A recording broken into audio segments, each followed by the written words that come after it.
তো বন্ধুরা কেমন আছো? অবশ্যই ভালো আছো, ভালো থাকো, সুস্থ থাকো, এটাই চাই। আর ভিডিওটা শুরু করছি সকাল থেকে। তোমরা বুঝতে পারছো আমার যে পেছনে বসে আছি, তা আমার পেছন থেকে রোদের ছটাটা আসছে সকালবেলাতেই ক্যামেরার মধ্যে পড়ছে। তাই এইটা যে দিলাম এটা হচ্ছে ভ্যানিলা সেন্ট। তা আমি সন্দেশে দিয়ে দিলাম, ঠিক আছে। আজকে কাজটা হতে চলেছে কোকো রোল। তা কোকো রোল সরি মায়াভোগ হতে চলেছে।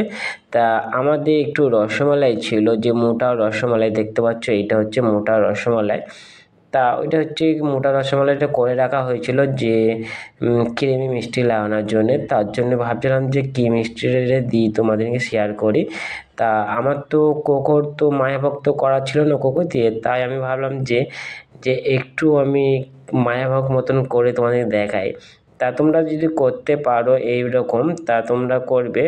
দুধ দিয়ে হলেও করে, আবার দুধে পাক খেটে করতে পারো, আবার সন্দেশেও করতে পারো, ঠিক আছে। যেটা তোমাদের সুবিধা হবে সেটা তোমরা করবে। তা আমার সুবিধাতে হলো সন্দেশ দিয়ে করা। আর কি বলতো, আমি তো এখানে দুজন আছে, তার একটা দাদা দুধে কাজ করছে।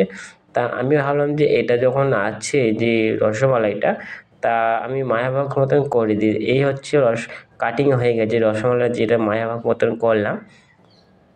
তা কাটিং করার পর এবার আমাকে ক্যাপে ভরতে হবে, সেটাও তোমাদের শেয়ার করব, ঠিক আছে। তা আগে কাটিংটা আমি করে নিই ভালোভাবে। তা কীভাবে কাটছে সেটা তোমরা বুঝতে পারছো, যে মায়াভোগের মতন। তা এরকম তোমরা থাকলে রসমালাইয়ের দোকানে যে মোটা রসমালাই যে থাকে, তা তোমরা এরকম করে দিতে পারো দোকানে, ঠিক আছে। তা এইদিকে আমার কাটিং হচ্ছে, তা কাটিং হয়ে যাক, তারপরে তোমাদের শেয়ার করা হবে যে কীভাবে করছি। কাটিং হয়ে গেছে, তোমরা দেখতে পালে যে এরকম আমি কাটিং করে নিলাম। তার ভেতরে তো কিছুই নেই, তোমরা দেখতে পাচ্ছ। তা সবই দেখাবো তোমাদেরকে, ঠিক আছে, ভিডিওটা দেখো। তা আমি আগে প্রথম ক্যাপে ভরে নিচ্ছি। তা তোমাদের ক্যাপ থাকলে ক্যাপ ছাড়িয়ে নেবে, তা ক্যাপে ভরে নেবে। তা ক্যাপে ভরাচ্ছি কিসের জন্য, এটা কারণ আছে। তা যে আমি সন্দেশ দিয়ে বেঁধেছি, তো তার জন্য যদি রসটা পড়ে, তা সেই রসটা ক্যাপের মধ্যে পড়বে। তা গোটা ট্রেটা ভর্তি হবে না, তার জন্যে ক্যাপ দিয়ে দিলাম।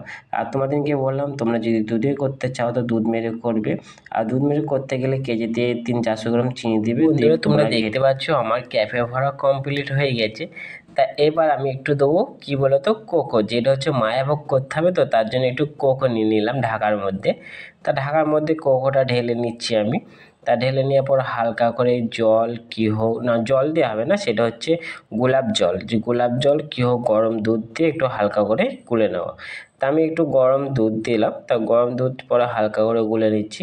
আর হ্যাঁ, তোমরা কাঁচা জল দিও না, কাঁচা জল দিলে মালটা খারাপ হয়ে যেতে পারে।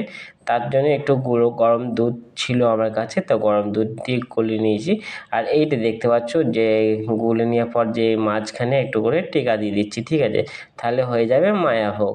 আর তোমাদের যদি দোকানে যদি এইরকম থাকে মিষ্টি, তা তোমরা এইরকম কাজটা করবে, তাহলেই হয়ে যাবে তোমাদের মিষ্টিটা সেল হয়ে যাবে, ঠিক আছে। তা এবার আপাতত আমি দেবো কোকো, ঠিক আছে। তাই কোকো না সরি কোকো তো দেওয়া হয়ে গেছে, একটু পেস্তা দিচ্ছি। তা পেস্তাটাকে একটু কুচিয়ে নিবে তোমরা। যদি কুচানো থাকে তো কোনো অসুবিধা নেই, যদি গুঁড়ো থাকে। তা আমি তাও গুঁড়ো ছিল তো ডাব্বায় ভরে রেখে দিয়েছিলাম, আমরা একবারে গুঁড়ো করে ডাব্বায় ভরে খেলাম। তাই এরকম করে ছিটিয়ে দেবে। তোমরা দেখতে পাচ্ছ আমার তো কমপ্লিট হয়ে গেছে। তা আজকের মতন ভিডিওটা এখানেই শেষ করব, আর বড় করব না। তা তোমাদের কমেন্ট করে জানাবে তোমরা কেমন লাগলো ভিডিওটা।